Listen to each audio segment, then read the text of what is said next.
जिंदगी मौत अल्लाह के हाथ में, इज्जत अल्लाह के हाथ में, रिस्क अल्लाह के हाथ में, तो फिर डर किस चीज का? इस मुल्क की तारीख है कि कभी ताकतवर को कानून के नीचे नहीं लाया जाता। कि अगर आप नहीं निकलेंगे, अगर ये डाकुओं के खिलाफ आज मुल्क के ऊपर बैठे हुए हैं, अगर आप इनके खिलाफ आप नहीं निकलेंगे मेरे पाकिस्तानियों, ये मुल्क तबाह हो जाएगा। क्योंकि मेरे नबी ने कह दिया था कि जब आप ताकतवर मुजरिमों को, डाकुओं को नहीं पकड़ते और सिर्फ छोटे चोरों को पकड़ते हैं, वो मुल्क बचता नहीं है। हजरत अली रज़ियल्लाहु ताला ने ऐसे मुमालिक के जो ताकतवर डाकुओं को नहीं पकड़ सकते उनके मुतालिक कहा कि कुफर का निजाम चल जाएगा, लेकिन जुल्म और नाइंसाफी का निजाम नहीं चल सकता।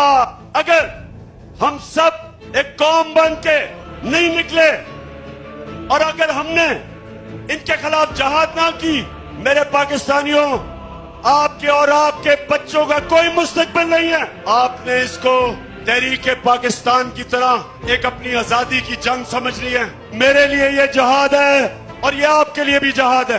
अपनी जहाद के अंदर अपने खौफ की जंजीरें तोड़ दें।